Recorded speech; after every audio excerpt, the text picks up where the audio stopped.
Hi, everyone. That Romanticy Girl reads. Jumping on today to talk about a couple of books here that I just finished. They're beautiful. This is going to be, I think, a little controversial opinion review here. I just finished these two books and they got rave reviews from a lot of folks. However, I'm not sure if I'm going to finish this series, and I am hoping for some feedback from you guys on whether or not I should keep going or I should stop. So let's talk about them. The first one is the Book of Azriel. This is by Amber V. Nicole. I finished this. It was an investment. It was a good book. It was an adventure, right? This is about gods. It's about monsters. It's about Dianna. It's a lot of her backstory in terms of who she was, how she became a monster, the terrible things that she has had to do to protect her sister. And I thought it was good. I thought the pacing, quite honestly, could have been better.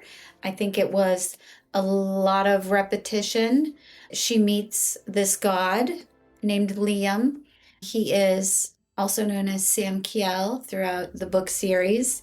And there's a relationship that's brewing, but there's also betrayal, and there is massive trust issues on her end.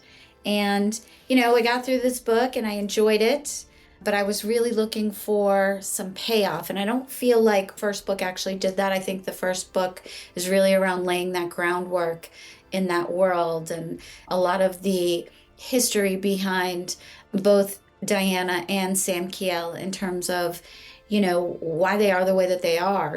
She found him and he had been, avoiding his life for 1,000 years until he met her.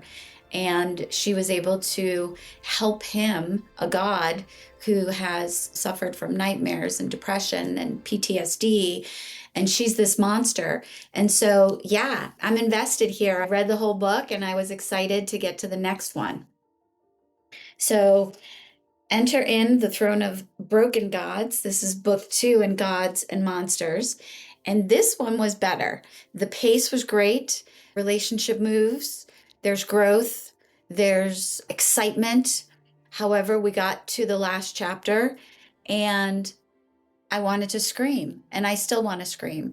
I am wondering if I'm going to continue with book 3 based on the way this book ended. And that opinion might not be popular, or maybe it is. I don't know. But all 4 of her books got 4+ reviews. The only thing that I saw that leads me to believe that maybe that the readers actually felt the way that I did is that there were less reviews on book 3 and book 4. And I think it might have to do with the way this ended. And I don't want to spoil it, but I want to be honest and say that this was a significant investment in time.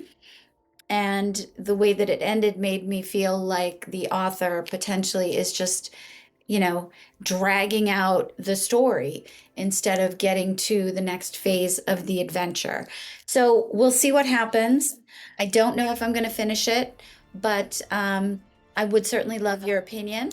And thank you for stopping by and viewing this video. And of course, subscribe if you like this and you want more fantasy romance book reviews.